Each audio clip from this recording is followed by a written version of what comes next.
इंदौर के शासकीय law college के छात्रों ने एक बार फिर से अपनी ही एचओडी के खिलाफ मोर्चा खोल दिया है। छात्रों ने कॉलेज की एचओडी अर्चना रांका पर अभद्रता और धमकी देने का गंभीर आरोप लगाया है। बड़ी संख्या में लॉ के स्टूडेंट्स देवी अहिल्या विश्वविद्यालय पहुंचे और कुलपति डॉक्टर रेणु जैन को एक ज्ञापन देते हुए अपनी शिकायत दर्ज करवाई है। ज्ञापन देने पहुंचे सभी छात्रों ने विरोध स्वरूप काले रंग के वस्त्र पहने हुए थे। सभी छात्रों ने ज्ञापन के माध्यम से कुलपति से मांग की है कि एचओडी अर्चना रांका के खिलाफ 3 दिन में सख्त कार्रवाई की जाए।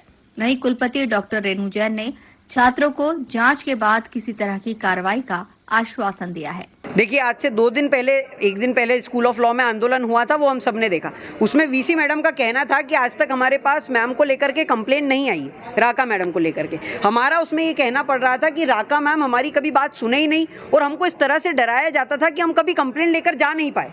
लेकिन जिस दिन वीसी मैम ने हमसे कहा कि कंप्लेंट नहीं आई तो 130 बच्चों ने आज हाथों हाथ कंप्लेंट लिखी है और हमने उन 130 बच्चों की कंप्लेंट मैम को दी है। और वीसी मैडम पर हमको पूरा विश्वास है कि वो बच्चों की बात सुनेगी और हमारे समर्थन में निर्णय लेंगे। इसमें तमाम तरह की कंप्लेंट्स है। हम कॉलेज में मूड कोर्ट सोसाइटी बनाना चाहते हैं, वो हमें नहीं बनाने दी जाती है। हम लॉ के विद्यार्थी हैं और इंटर्नशिप हमारे जीवन का एक प्रमुख अंग होता है। लेकिन जब हम इंटर्नशिप पर जाने की बात करते हैं तो मैम हमेशा अपनी बातों को, हमारी बातों को टाल करके कहती है तुम्हारी अटेंडेंस काट लूंगी, तुमको डिबार कर दिया जाएगा। तो इस तरह की धमकियां हमको सुनने को मिलती है। कई बार लड़कियों के कपड़ों पर गलत टिप्पणियां दी जाती है, वॉशरूम में सही सुविधाएं नहीं है। इतनी सारी दिक्कतें हैं कि 130 कंप्लेंट का झुंड बन चुका है। अगर मैं अभी गिनाना शुरू करूंगा तो बहुत समय निकल जाए। हम चाहते हैं कि एचओडी मैम को तुरंत प्रभाव से निष्कासित किया जाए, क्योंकि बच्चे इतना त्रस्त हो चुके हैं। ये जो घड़ा फूटा है ये 3 साल से भरा रहा था। जब से एचओडी मैम नियुक्त हुई थी तब से उनके व्यवहार को लेकर, उनकी बातों को लेकर और हर चीज़ों में वो जो अड़ंगा डालते थे,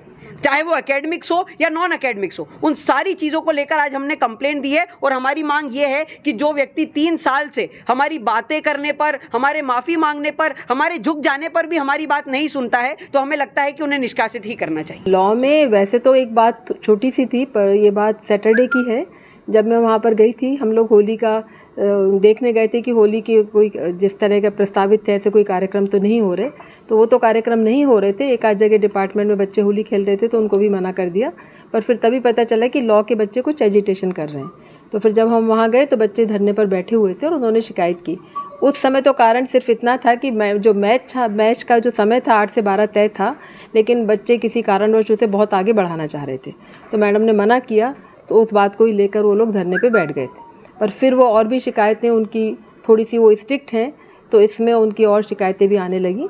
तो बच्चों ने तब कहा था, तो हमने कहा था कि ठीक है, बच्चे जिद करने लगे कि उनको हटाया जाए। लेकिन जितनी भी शिकायतें थी, जब मैंने उन पर ध्यान दिया तो मुझे लगा कोई भी टीचर बच्चों के भविष्य को देखते हुए इस तरह की बच्चों को अनुशासन में रखने के लिए ऐसा करता है। उन्होंने मुझे उस समय प्राइमा फेसी कोई गलती दिखाई नहीं दी। अब बच्चों की कंप्लेंट आई है तो उन पर हम ठीक से विचार करेंगे और ज़रूरी हुआ तो हम एक जांच समिति भी बनाएंगे। शासकीय लॉ कॉलेज के छात्रों ने चेतावनी दी है कि अगर डीएवीवी प्रबंधन ने एचओडी अर्चना रांका के खिलाफ जल्द ही सख्त कार्रवाई नहीं की तो उग्र प्रदर्शन किया जाएगा। Bureau report, INN news, Indore.